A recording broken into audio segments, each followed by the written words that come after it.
So before we move on to another topic here, I wanted us to conclude, obviously, to just go through a circle and conclude a woman cannot raise a man, because obviously some people are gonna be watching this one day, yeah, and obviously some people might disagree, because obviously like you got certain men who have been raised by single mothers, and just in society's eyes, or even to them personally, they look at themselves like, to be fair with you, my mum raised me and I've came out, I'm a proper man, I've came up right and whatnot. Like that side of things, like for them kind of people, like what are your thoughts on that?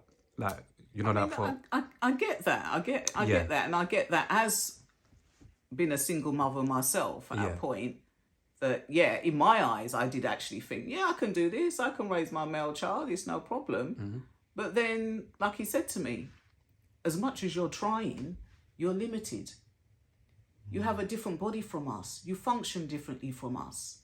So it's as much as you're I get it. Single mothers are doing their best and they're doing a good job, but there's certain aspects that you're not going to be able to get. I understand. And just a random one as well, yeah? You see, like, the cost of living, yeah?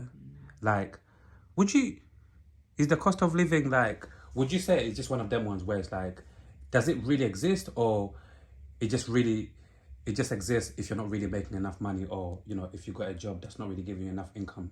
Because the only reason why, once again, I say that, because I see there's two parts. The rich people actually making good money, whatever, they're still able to, even though some of them, they're still saying cost of living, but let's be brutally honest, like, millionaires or people that are making big money, whatever, or even people like on social media that are actually making a lot of money on a monthly basis. Most of them, they're not really on a regular basis. It's not really affecting them like that. You get me? So going back to what I'm saying, do you think the cost of living, like, only exists? Is it actually real, or it's only real for the people that are not making, like, good money, or like on a lower income? You know what I'm trying to say? I think it's about one being realistic with yourself and not living above your means. So as much as thinking, I might look at you and like, yeah, you're looking nice, I want to be like you, and now every month I'm getting paid, I'm going out buying my trainers. But in reality, I've no money to pay my bills. So you've got to be realistic. And that's not to say, I can't have the same trainers as you. But guess what? When I get paid, I'm going to pay my bills. I'm going to put a bit of money aside for my trainers. In the next few months, I will have that money. So, and I think this is what it is people want to jump ahead and live above their means. And you can get there. Yeah, some people get there quicker than others, but you have to be realistic about it. And you can do it. But you said, live within your means. Live within your means. Live within your means. And another thing is, which I feel a lot of this last generation don't know about, is saving. It's literally saving. I mean, back in the day, we had this, I don't know if they're still going, partner. They had this partner money situation going on. People don't trust each other to do that these days. That's it. Yeah. They don't trust each other anymore. The trust is gone. Somebody just might run off with the money. The trust is gone. Somebody's run off with the money. But this is how black people functioned back in the day, because the banks wasn't allowing us to get bank accounts and things like that. You know what? We're going to have to do our own thing. And that is how a lot of people got through, on partner. Or someone might buy a house, rent out each room to each person, and it literally, everybody in that house, come the end of the month, they'll be giving the owner their pay packet. They'll save that. When they get enough money, right, you've got enough money to buy a house, you go. Yeah, that is how. But now it's not like that. You don't have that unity.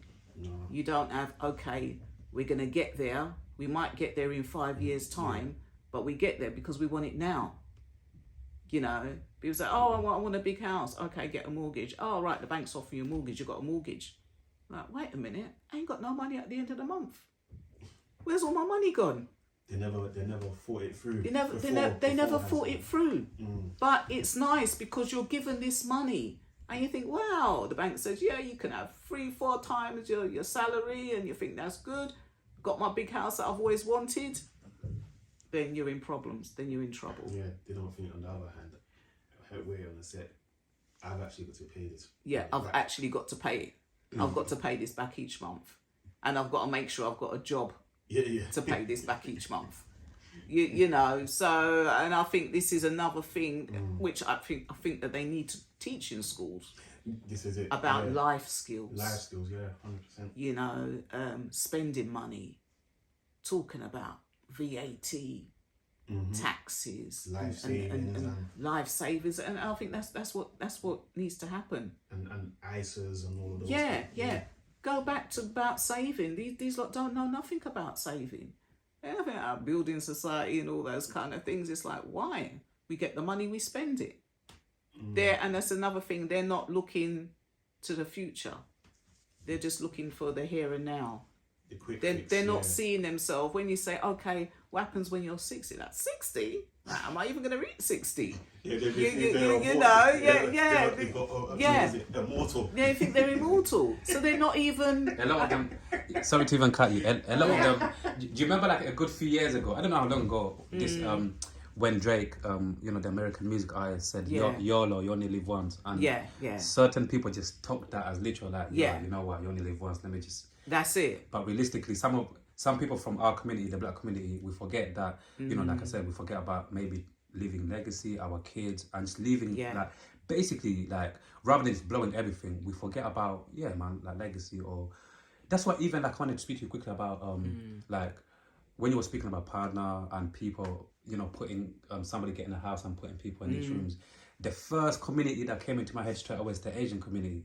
And it's like over the years, as a young black man, over the years, we see all of these other communities do a lot of things. Obviously, like I always say, some black people are trying, got businesses or whatever, but in terms of like how big and how much more we could be working with each other, it's like still we're so behind when it comes to other communities, right? And it's like, I always just, again, because maybe I was born to ask questions, but I always ask myself, like, with time, like moving forward and whatnot, like every year, I thought people are meant to be improving once again with information. People are meant to be coming a bit more together as black people. But again, for me, it's like I don't see it. Still, I see, like what you said, stagnant. I still feel like not every black person, but once again, I still feel like there's a big section of black people now where it's like they're making money on social media now, and it's like that kind of exclusive club. It's like it's even causing more division to a certain degree as well, rather than like getting more together. Like I said, investing in more black businesses and whatever.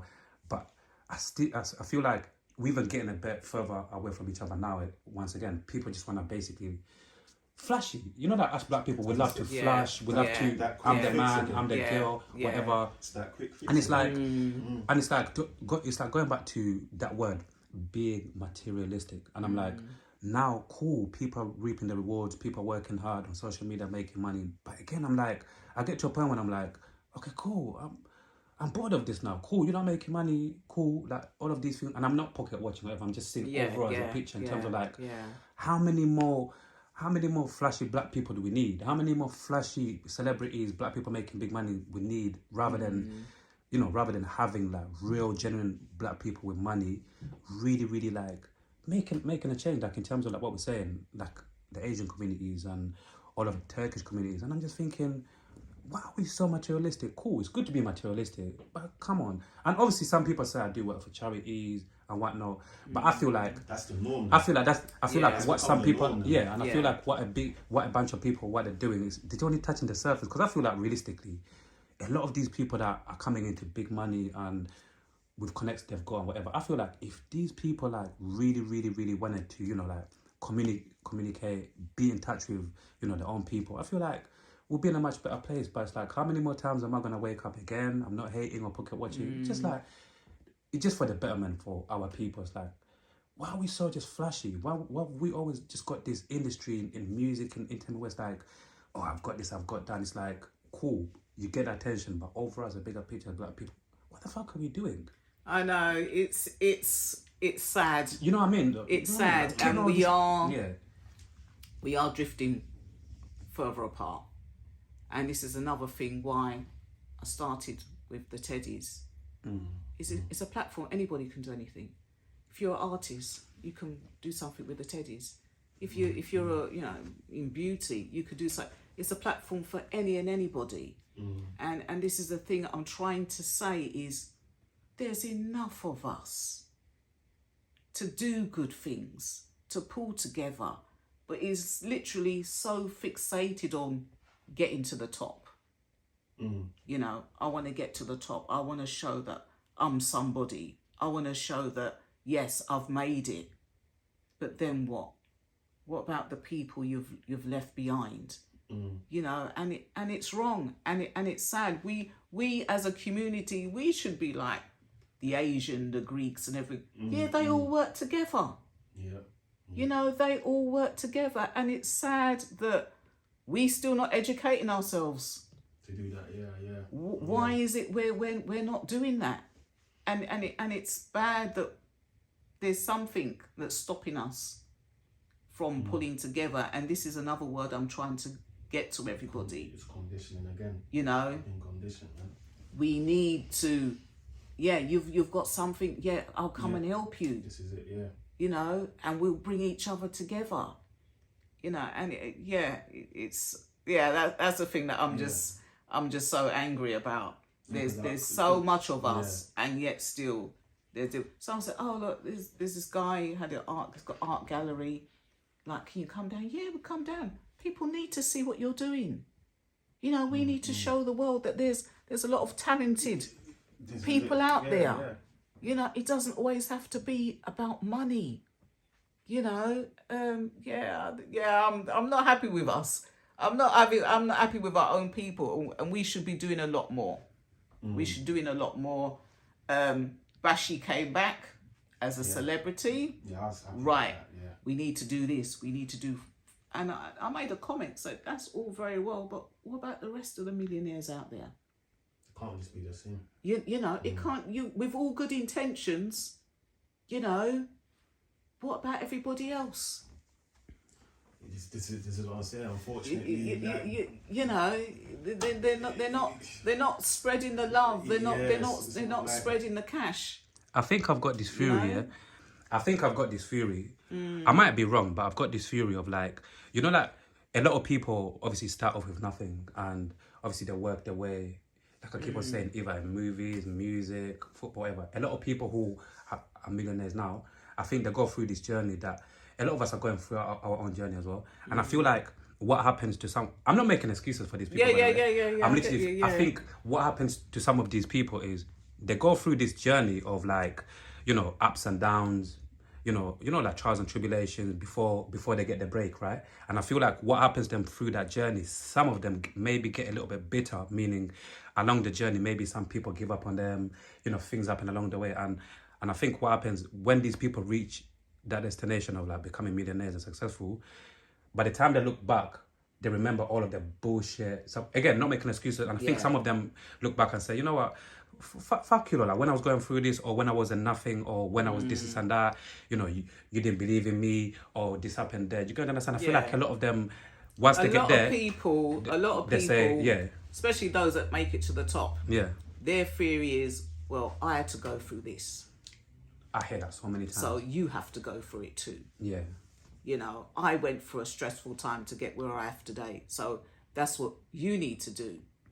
But then, okay, some people may need to do that to appreciate, because they say basically, millionaires, they got their rich kids, buy their rich kids cars, and then others are like, no, they have to learn how to work for it. Yeah, as much as I've got money, they need to know money don't come easy.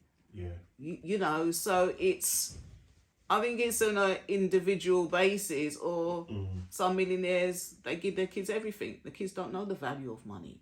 Yeah, I was just about to mention that. So that is why you find some people are like that. To you, it's like, oh, that's not nice. You should be sharing the cash. You should be, but like, no, we work hard.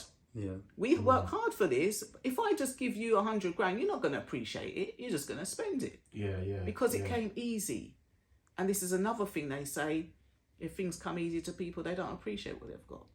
Yeah, there was a show that I always used to watch called Secret Millionaire. Right. And he weren't just going there like giving them just big checks for the sake of giving a check. It was more like he went to the business normal.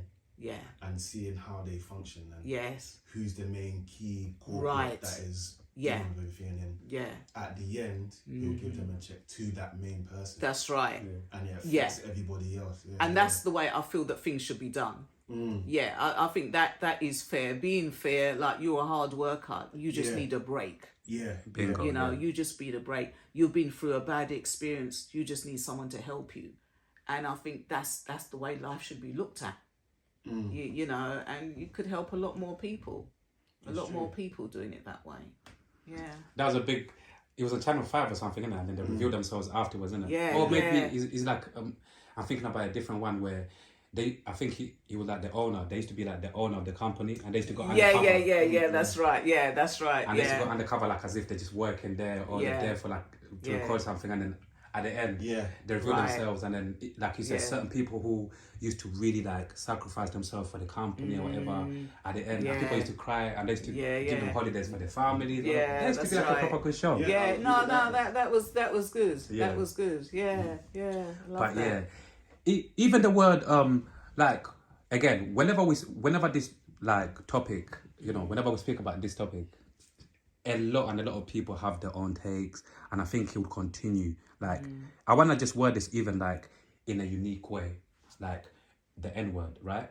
Like once again, I don't know if you could ever tell any black person to stop using the N word, first and foremost in music, yeah? Right. Because like in this approach that I want to take with this one is like obviously, you know, like a lot of black music artists, they still use the N word in the music and that. And I think to myself, it's like if I was a white person, and you know, I'm a big fan of like that music artist or whatever, like before we proper dive into the N word kind of thing, like how would I be able, like how would I be able to decipher like to not say the N word if I'm singing a song, my favorite song, and the artist just pull it in there? Like, where did that?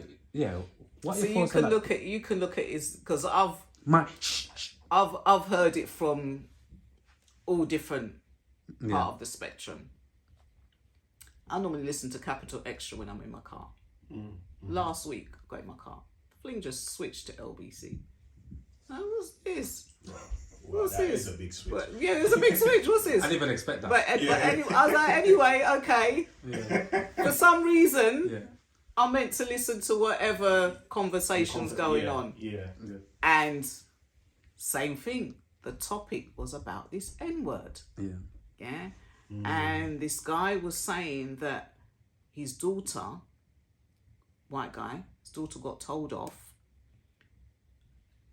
for calling the N-word. Now, the daughter's 12. She came home, says she got pulled into the headmaster's office because she used the N-word. Now, this caused a whole big discussion because the father was saying all her friends are black.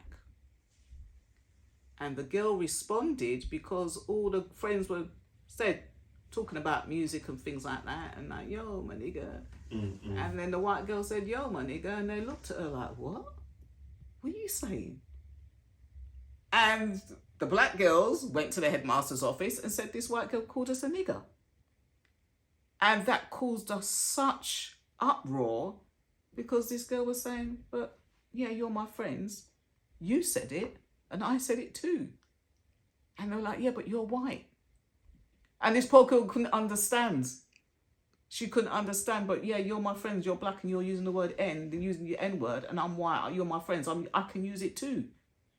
So it brought a whole new twist because of why can't I use it? Even though I'm white, I've got black friends and they're using the same word. What was good is that the girl's dad, who's white, and the girl came home and she was like, this is wrong. And the dad turned around and said, you know what? I've got black friends as well, and what you did was wrong. And the girl was like, what? And he goes, and I'm going to educate you. And he sat her down. The lines kicked off at the radio because a lot of white people's like, no, you shouldn't have told her. You shouldn't have told her off. And he's like, you know what? We've got to respect people's culture at the end of the day. And he got a lot of stick as a white person being for it. But he's like, you know what? We've got to respect people's cultures. And if this is what it means by my daughter not using the N-word or thinks she can use it because her friends are black, it's not part of her culture. You know, and he went into another thing saying, okay, like the Asian community, they say, mashallah. Suppose we said to someone, mashallah, they'll get offended. Yeah, because you're not Muslim. Because you're not Muslim. So as much as they say, yeah, oh, the N-word is okay for black people, but it's not okay, is it part of your culture? You know, and then they turn the topic on to say, well, black people shouldn't be using the word themselves. You know, because of back in the day, it was classed as, you know, they go back to the ancestry. This is what the slave masters used to call the slaves. So why are you using that to each other now? Is that what you're calling each other? So there's so much. But then again, because it's funny that you mention this, because even the Americans, that's where it really came from. Yeah. Artists. Right. And, you know, they use that as a verb, adjective. Right. To say hello. Like. And this is another thing. and this is another thing. People are saying, yeah, it's the Americans. So why are the British using it? Why are the black British using it? It's an American thing. It's American culture. So we shouldn't be using that word. Do you get what I'm saying? So it opens a whole new thing altogether. Yeah, okay, yeah, that comes from America. Like, okay, leave it to the Americans. You're not Americans, so why use the N-word? Because the thing that the Americans were saying is, like, when they see, like, other ethnic groups, even though we may be the same colour, because we're, like, from Britain, yeah, like, it's like, it doesn't hit the same as... No. It doesn't have you can't emphasise it enough, or it doesn't come out the same. It doesn't come out the same way. When they hear us say it, it's like, yeah. Actually, I said something quick. Yeah. It just seems weird to them.